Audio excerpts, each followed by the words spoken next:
I feel like if I compare these books to my favorite books, I'm either really gonna love them or I'm really gonna hate them.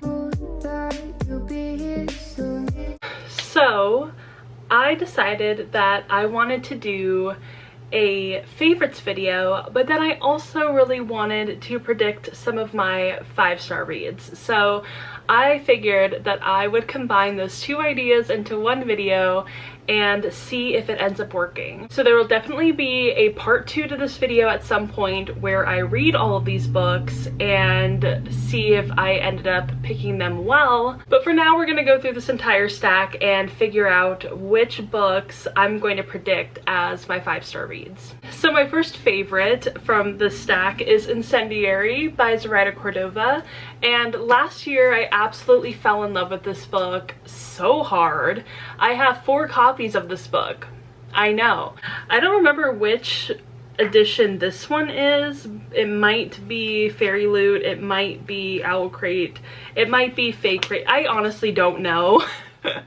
I think I kind of blacked out when I bought all of these different editions of this book, but I have no regrets because A, they're gorgeous, and B, like I said, this is one of my favorite books of all time. So I've talked about this book a lot on my channel, but basically it's a childhood friends to enemies to lovers kind of story. It's a duology, it's fantasy, it's written by Zoraida Cordova, and she is one of my favorite authors of all time. And basically this book is about Renata, and she has these magical powers, these abilities to take the memories from people and store them within her. And she ends up getting used as kind of a weapon by the kingdom in this world. And when she's about 8 years old, she escapes from them and goes into this like vigilante group of other people with similar powers. And when her friend Des is killed by the prince, she decides to take matters into her own hands and exact revenge for her friend's death. So like I said, I absolutely love this book, and I loved the fantasy world, I loved the magic and the world building, and I also really liked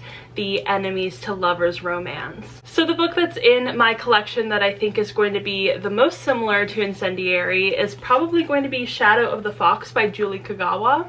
And I've had this book in my collection for I think maybe 2 or 3 years, I want to say. And I've always meant to read it. I've been really wanting to read it, but I just never end up picking it up. It just never seems like the right time. But I think that it's going to be a 5-star read because when I look at the synopsis, it does kind of remind me a little bit of Incendiary. Because this book is also about a main character who has to hide her powers, who has to hide the fact that she was born a certain way, and that's very similar to Renata in Incendiary. She has to hide with these vigilantes because having her powers is like very, very dangerous. It is basically outlawed, and that is definitely similar in this book. And also the main character in this book has some revenge to exact, and that is very similar to Renata.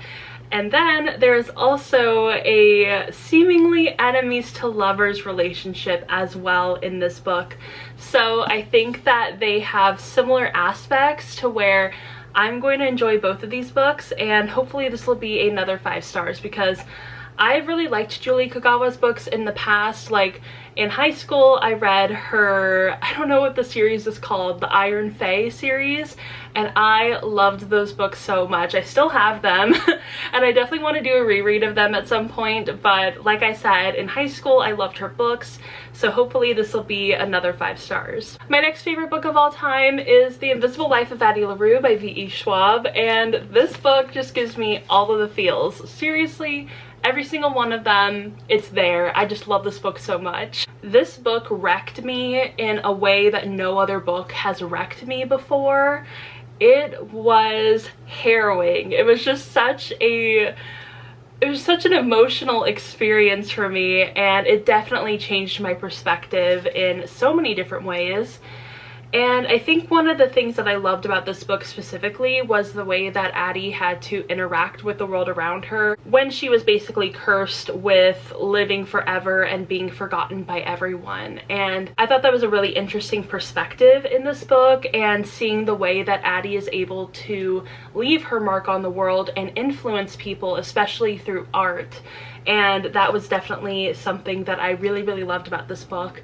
So the book from my collection that I think is going to be the most similar is The Dictionary of Lost Words by Pip Williams. I recently picked this book up, and this book also has to do with forgotten words, forgotten people, and the way that people influence art. So I think that's going to be a very similar idea to what was explored in The Invisible Life. And the synopsis says, Esme is born into a world of words. Motherless and irrepressibly curious, she spends her childhood in the scriptorium, an Oxford garden shed in which her father and a team of dedicated lexicographers are collecting words for the very first Oxford English Dictionary. Young Esme's place is beneath the sorting table, unseen and unheard. One day, a slip of paper containing the word bondmaid flutters beneath the table. She rescues the slip and, learning that the word means slave girl, begins to collect other words that have been discarded or neglected by the dictionary men. As she grows up, Esme realizes that words and meanings relating to women and common folks' experiences often go unrecorded, and so she begins in earnest to search out words for her own dictionary, the Dictionary of Lost Words.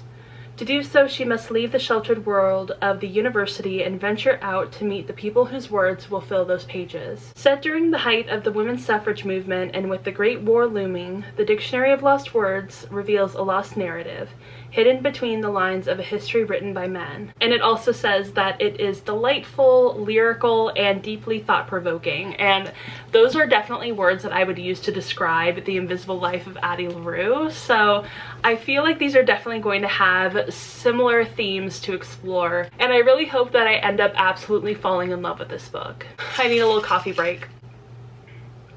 My next favorite book of all time is Such a Fun Age by Kylie Reid, and I ended up really loving this book because it was something that I could really relate to. It was really interesting getting to see someone who is 25, who is still figuring things out, who hasn't really hit their coming of age moment yet, and seeing it play out through someone who is near and around my age. Like, I was actually 25 when I read this book, so it definitely hit me in a very personal way, and I really liked getting to see a coming of age story told from an adult perspective. And ever since I read this book, I've just been craving that same kind of narrative, and I've read so many other books that have this similar narrative. So one of the last books that I have on my shelves that's even remotely similar is Queenie by Candace Carty Williams. So this is another contemporary book about a 20-something-year-old who still hasn't come of age. The synopsis says,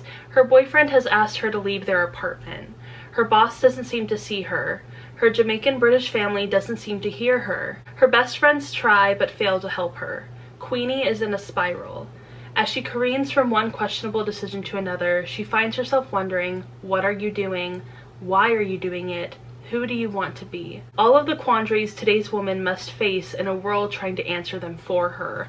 So I am so excited to read this book. I've heard so many good things about it. And like I said, coming of age stories told from an adult perspective is something that I genuinely crave so much. And I like getting to see these women's lives be messy and difficult and complex, and see them grow as people and change. There are so many more narratives that are similar to Queenie, or Such a Fun Age, or Luster, or Conversations with Friends, or Exciting Times, or whatever book that you want to talk about. It's just so nice seeing so many more of these narratives out there because I want to see them. I know so many other people want to see them, so I am really excited about this book. I have so many high hopes, and I'm like 100% certain that I'm going to rate this 5 stars. The next book feels pretty obvious because I have talked so much about this book, and that is Beach Read by Emily Henry. I loved this book. This was another book that just completely wrecked me in the same way that Addie Larue did. I was literally sobbing while reading this book, like genuinely big fat tears running down my face, just sobs, heaving. It was a lot. I just have to say that. It was a lot. So this book was another one that just completely changed me, and added such a different perspective into my life, and I love it for that. And this is just like the perfect summer read, like 100%. If you want to have all of the feels and just like with a little sprinkle of very, very sad feelings, this might be the book for you. But I love this book so much. And I feel like the only natural companion for this book is obviously People We Meet on Vacation by Emily Henry. So after I read Beach Read and absolutely loved it, I feel like everyone on Twitter was like, okay, so now you have to read People We Meet on Vacation. So it just seems like the obvious next step. And this one I've heard really, really great things about as well. Unfortunately, my mom bent my cover and I'm so upset. At first I couldn't tell that it was bent, but now looking at it, I'm like, yeah, that's definitely bent. It's okay though, it's fine, I'm letting it go. But I'm so excited to read this book. This is about Poppy and Alex and Poppy. They have nothing in common. She is a wild child. He wears khakis. She has insatiable wanderlust. He prefers to stay at home with a book. Okay, so this is going to be another Emily Henry book where I identify with the male character so much more than the female character. That happened in Beach Read as well. Augustus, I just absolutely fell in love with him. He and I are just basically the same person, and so I just felt a really deep kinship to Augustus. And it seems like this is gonna happen with Alex as well. Which is funny because I used to go by Alex all the time when I was younger, so that just seems to be really fitting. I think I'm going to love this book. And it seems like this is kind of a friends to kind of enemies to lovers situation as well. So I think this will be so interesting. I think I'm really going to love this book. And this is one that I want to read super soon because I don't want to read it after summer is over. So we're definitely going to try to squeeze it in really soon. And the very last favorites book that I want to talk about today is Writers and Lovers by Lily King. This is another book that I've read recently and that absolutely just got me right here. I absolutely loved it, fell in love. This was a book where I was really excited when I got it from Book of the Month back in like March of 2020, but then I just kind of forgot about it until I started seeing it more on TikTok, and I was like, okay, I feel like the universe is telling me that I need to read this book, and I'm really glad that it told me I need to read this book because I ended up falling in love with it. So this book is about Casey, and she has just learned of her mother's death, and she is in the middle of writing a book, so she has this like huge writer's block. She's going through so much grief, and then on top of that she ends up meeting these two men that she kind of gets into this love triangle with, and it's all just very messy, dramatic, and sad. And I really, really love this book. I liked getting to read about a writer. I liked getting to read, you know, it's kind of another book where it's a coming of age story told from the perspective of an adult, and it just really, really worked for me.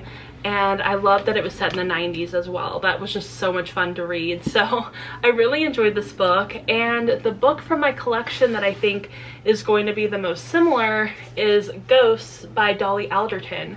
And I just bought this book really recently. So Ghosts is another book that is about a writer, which is what I've kind of been looking for recently ever since I read Writers and Lovers. So this says, a smart, sexy, laugh-out-loud romantic comedy about ex-boyfriends, imperfect parents, friends with kids, and a man who disappears the moment he says, I love you. Nina Dean is not especially bothered that she's single. She owns her apartment, she's about to publish her second book, and she has a great relationship with her ex-boyfriend, and enough friends to keep her social calendar full and her hangovers plentiful. And when she downloads a dating app, she does the seemingly impossible. She meets a great guy on her first date. Max is handsome and built like a lumberjack. He has floppy blonde hair and a stable job. But when Max ghosts her, Nina is forced to deal with everything she's been trying so hard to ignore. Her father's Alzheimer's is getting worse, and so is her mother's denial. Her editor hates her new book idea, and her best friend from childhood is icing her out. Funny, tender, and relatable, Ghosts is a whip-smart tale of relationships and modern life. So I feel like this is definitely going to be pretty similar to Writers and Lovers, but set in a more modern setting and also without some of the parent death. But there's definitely still going to be some conflicts within the family unit, which I really enjoy. I love family drama, so I think I'm really going to enjoy this book. I did recently read one of Dolly Alderton's other books called Everything I Know About Love, and that was a nonfiction book. And I think I gave that a 3 out of 5 stars. I did really enjoy parts of it. Some of it dragged a little bit, but I do have high hopes for her fiction because I do think she's a really good writer. I just wasn't like a huge fan of the nonfiction. Maybe I'll like the fiction a lot better. Alright, so those were all of my favorite books and some of the books that I think are going to be 5-star reads based on my favorite books. And I really liked getting to go through this stack. I think it's going to be a really interesting group of books to read. I have some like very different books, very similar books. I think there are definitely going to be some ones that I really enjoy and that might end up being like an all-time favorite book. So these are those 5 books. We have Ghosts, we have The Dictionary of Lost Words, we have Shadow of the Fox, we have Queenie, and People We Meet on Vacation. These are going to be some fun books to read. I'm really excited. So, you know, within the next month or so, keep an eye out for like the part 2 of where I actually read those books and let you know what I think about them. So I really hope you enjoyed this video, and if you did, go ahead and give it a thumbs up and subscribe to my channel. Also go ahead and follow me on Instagram, Twitter, Goodreads, TikTok, Storygraph. All of the links are going to be down below, and I will see you all in my next video. Bye! Ooh,